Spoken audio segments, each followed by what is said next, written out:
একটাই কথা বলবো, সমস্ত কিছু বাংলাদেশের আমাদের বয়কট করা উচিত। আমাদের খাচ্ছে, আমাদের পড়ছে, আমাদের উপরেই বদনাম করছে ওরা। ওরা মানুষই এরকম, ওদের জন্মটাই তো এরকম। একদম যুদ্ধ চাই, বাংলাদেশকে একদম শেষ করে দেওয়া উচিত। কি বলবো যে সনাতন ধর্মীয়দের সাথে এইভাবে ব্যবহার, তাহলে এটা তো মেনে নেওয়া যায় না। তাকে এখানে বন্দি রেখেছে, প্লাস এই নিয়ে অনেক মারদাঙ্গা করছে, এগুলো খুবই খারাপ জিনিস। যেহেতু আমাদের কি উচিত যে আমরা সবাই মিলেমিশে করি, এটাই উচিত। কিন্তু এই যে আমরা বাংলাদেশ, পাকিস্তান, ভারত একটা একটা দলবদ্ধ হয়ে আমরা এই যে কাজটা করছি, এটা খুবই খারাপ কাজ করছি। সবাই মিলেমিশে থাকা উচিত আমার পক্ষে, কিন্তু এরা যেটাই করছে এটা খুব অন্যায় কাজ করছে, এটা সংশোধন করা উচিত। আমি মনে করছি ভারতবর্ষের এখন বাংলাদেশকে যত জিনিস দেওয়া হচ্ছিল সব বন্ধ করে দেওয়া উচিত। বাংলাদেশের জিনিসের দাম বাড়ুক, এবং ওরা খুব বেইমান। আমি 1971 সনে আমি নিজে খিচুড়ি দিয়েছি রিফিউজিদের। আমি তখন কলেজে পড়তাম 1971-এ। এখন আমার বয়স 75।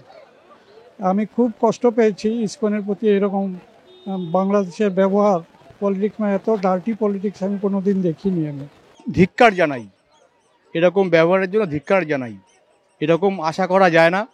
আমাদের গর্ব, একজন সন্ন্যাসীকে এইভাবে অপমান করছে, এটা মোটেই মেনে নেওয়া যায় না। বারবার জামিনের দোরগোড়ায় গিয়েও তাকে ফিরে আসতে, এটা ওদের মন মানসিকতা খারাপ। ওটা মনের মানুষ না, ওরা অমানুষ বলে এরকম ব্যবহার করছে। আমাদের খাচ্ছে, আমাদের পড়ছে, আমাদের উপরেই বদনাম করছে ওরা। ওরা মানুষই এরকম, ওদের জন্মটাই তো এরকম। যদি পেছনে যায়, নবাবে যদি যাওয়া যায়, বাবর আমলে যাওয়া যায়, ওদের বংশটাই এরকম। ওরা এরকম ধরনের মানুষ।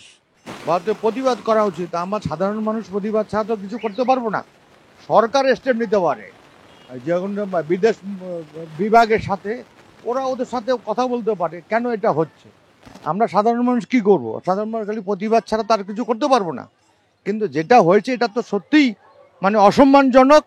এবং কি বলবো যে সনাতন ধর্মীয়দের সাথে এইভাবে ব্যবহার, তাহলে এটা তো মেনে নেওয়া যায় না। চিন্ময় মহাপ্রভু বহুদিন ধরে বাংলাদেশে আটক রয়েছেন, এবং যারাই তার হয়ে লড়তে চাইছেন তাদের উপর আক্রমণ করা হচ্ছে। আমরা দেখলাম ভারতীয় একজন উকিল লড়তে গেলেন, তিনি আক্রান্ত, হসপিটালে ভর্তি। আপনি একজন ভারতীয় হয়ে কি বলছেন, এই মুহূর্তে ভারতবর্ষের কি করা উচিত? আমার মনে হয় ভারতবর্ষ মোটামুটি রাষ্ট্রসংঘে যা জানিয়েছে, এবার মনে হয় বাংলাদেশকে একটু শিক্ষা দেওয়ার প্রয়োজন হচ্ছে। বড্ড আমাদের নম্রতা, আমাদের এই নমনীয়তাটা ওরা দুর্বলতা ভাবছে।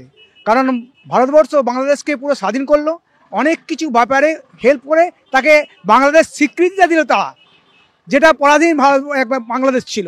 সেই আমি ভাবছি, আমার মতে বলে ভারতবাসীর এবং ভারত সরকারের উচিত তাকে একটা উপযুক্ত শিক্ষা দেওয়ার ব্যবস্থা কিছু গ্রহণ করা। একাধিকবার তো বাংলাদেশের তরফে ভারতকে ব্লেম দেওয়া হচ্ছে। বন্যার সময় বলা হচ্ছে ডিভিসির জল খোলার জন্য বন্যা হচ্ছে, যখন খাবার পাচ্ছে না তখন বলা হচ্ছে ভারত থেকে খাবার যাওয়া বন্ধ করে দেওয়া হচ্ছে। কি বলবেন? এই মুহূর্তে আমি একটাই কথা বলবো, সমস্ত কিছু বাংলাদেশের আমাদের বয়কট করা উচিত। করে এবার বাংলাদেশকে এমন একটা পরিস্থিতিতে দাঁড় করা দেবে, তখন বাধ্য হয়ে বাংলাদেশ আমাদের কাছে নত স্বীকার করবে। তারা বাংলাদেশের দম্ভ, ওরা আজকে উপকার স্বীকার করছে না, একদম যাকে বলা হয় বেঈমান, নিমক হারাম যেটা।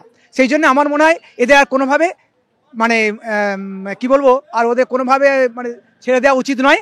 এর একটা পানিশমেন্টের প্রয়োজন আছে। ভারতের করা উচিত বাংলাদেশকে একদম শেষ করে দেওয়া।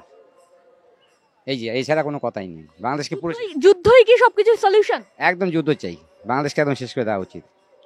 আমরা এর আগেও দেখেছিলাম যে ভারত থেকে যে সমস্ত বাংলাদেশের জিনিসপত্র যাচ্ছিল সেগুলো বন্ধ করে দেওয়া হয়েছিল। বাংলাদেশ থেকে বলা হয়েছিল যখন বাংলাদেশে বন্যা হয় সে সময় বলা হয়েছিল ডিভিসির জল ছাড়ার জন্য বন্যা হয়েছে। বিভিন্ন সময় ভারতকে দোষারোপ করা হচ্ছে। তার জন্য ভারত কোনো দায়ী নয়।